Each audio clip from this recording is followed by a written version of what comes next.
ഇടുക്കിയിലെ LDF ഹർത്താൽ ഭൂനിയമ ഭേദഗതി ബില്ലിൽ ഗവർണർ സർക്കാരിനെതിരെ അഭിപ്രായം പറഞ്ഞതിന്റെ പ്രതികാര നടപടിയെന്ന് ഡീൻ കുര്യാക്കോസ് MP. LDF വ്യാപാരികളെ ഭീഷണിപ്പെടുത്തുന്നു. ഭൂനിയമ ഭേദഗതി ബില്ലിൽ സർക്കാരിനെതിരെ അഭിപ്രായം പറഞ്ഞതിന്റെ പ്രതികാര നടപടിയാണിത്. ആവശ്യമെങ്കിൽ ജനങ്ങളെ അണിനിരത്തി ചെറുക്കും. തൊടുപുഴയിൽ നടക്കുന്നത് സംഘടനയുടെ ചാരിറ്റി പരിപാടി. LDFന്റെ രാജ്ഭവൻ മാർച്ച് ഗവർണറുമായുള്ള ഒത്തുകളിയെന്നും ആക്ഷേപം. 9-ാം തീയതി ഇടതുപക്ഷ ജില്ലാ നേതൃത്വം പ്രഖ്യാപിച്ചിരിക്കുന്ന ഹർത്താൽ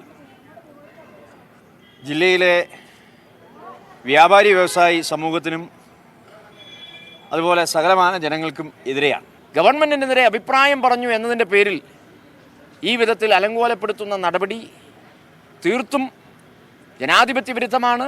അവരുടെ ആ പരിപാടി അലമ്പാക്കുന്ന തരത്തിലോ അല്ലെങ്കിൽ ഏതെങ്കിലും തരത്തിലുള്ള തടസ്സപ്പെടുത്തുന്ന രീതിയുമായി ഇടതുപക്ഷ നേതാക്കന്മാർ മുൻപോട്ട് പോയാൽ സാധാരണ ജനങ്ങളെ കൂട്ടി പ്രതിരോധിക്കാൻ MP എന്നുള്ള നിലയിൽ ഞാൻ നിൽക്കുകയും ചെയ്യും. ഈ രാജ്ഭവൻ മാർച്ച് നടത്താൻ പോകുന്ന രാജ്ഭവൻ മാർച്ച് അത് ഗവർണറുമായിട്ടുള്ള ഒരു ഒത്തുകളി തന്നെയാണ്. ഗവർണർ ഒപ്പുവെക്കാതെ ഇത് വച്ചു നീട്ടിക്കൊണ്ട് പോകണമെന്ന് തന്നെയാണ് CPM നേതൃത്വത്തിൻ്റെയും ആഗ്രഹം.